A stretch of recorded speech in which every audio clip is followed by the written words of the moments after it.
बाळांनो, तुम्हाला वर्ग माहित आहे? वर्ग म्हणजे काय रे? दोन वेळा गुणाकार. दोन वेळा गुणाकार. तुम्हाला 1 ते 30 पर्यंतचे वर्ग पाठ आहेत का?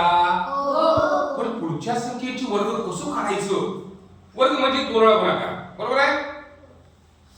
दोन पद्धती आहेत वर्ग करण्याच्या. एक गुणाकार पद्धत आहे आणि एक दुसरी पद्धत आहे. आज आपण दुसरी पद्धत बघूया. तुम्हाला कुठली सोपी वाटते ती बघा. हा बघा, आपण 46 चा वर्ग काढूया, बरोबर आहे का?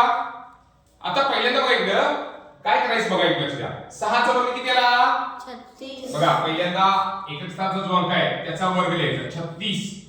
सोपं आहे का? आता काय करायचं दुसऱ्या वेळी यांचा गुणाकार करायचा. 4 6 24 आणि 24 ची दुप्पट करायची. 24 दुने 48 आणि 48 लिहिताना कुठे लिहायचं बघा. इथं 8 लिहायचं, इथं 4 लिहायचं. समजलं? आता तिसऱ्या वेळी काय करायचं बघा. 4 चा वर्ग 16. 16 पण लिहायचं बघा. 16 आणि यांची काय करायचं? बेरीज करायचं. 6 8 आणि 3 हातचा गेला. 6 आणि 4 10 आणि 1 हातचा गेला.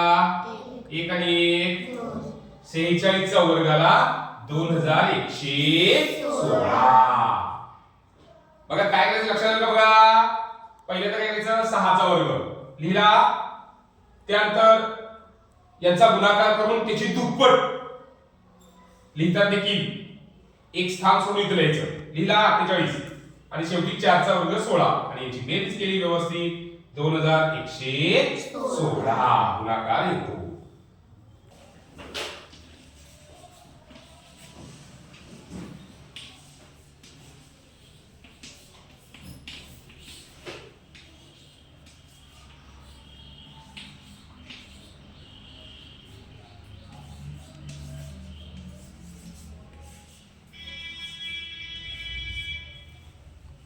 कोणाचं लवकर झालं? कोणाचं लवकर झालं? मग सोपी पद्धत कुठली वर्ग करण्याची आहे का? छान.